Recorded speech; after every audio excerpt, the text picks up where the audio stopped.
naitwa Jaramogi Orango. Kama ningekuwa najua ati nitaongea, ningeenda niulize Uhuru anisaidie na ile uji alikunywa na Raila.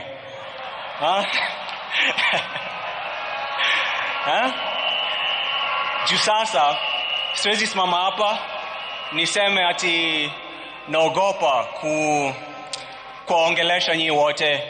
Kusema ukweli, niko na jasho, natoa jasho ingine mbaya sana hapa juu. Lakini kama ningesema hapana, mjue hata mimi mamangu ako hapa na hata mimi nataka kuisha hadi 80. Mimi nataka kufika 80, na kama nimesema ati sitaki kuongea, hata mimi mngeniweka tu pale tu.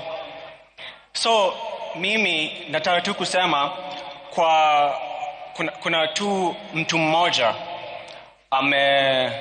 unajua Raila ni mtu, labda ulikuwa unampenda ama uko unampendi, lakini ni lazima ulikuwa unamheshimu. Hivi vitu vile tunapendanga kupinga serikali, unajua ni huyu mtu ndio alituletea hiyo, he gave us that ability to do that. Na sitaki kusikia ati uni mtu sijui alikuwa anapenda ukabila ama sijui nini, kuna kitu kama hiyo.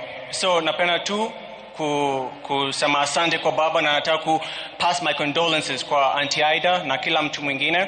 Asanteni sana kwa kukuja na kwa kunikusikiza. Asante.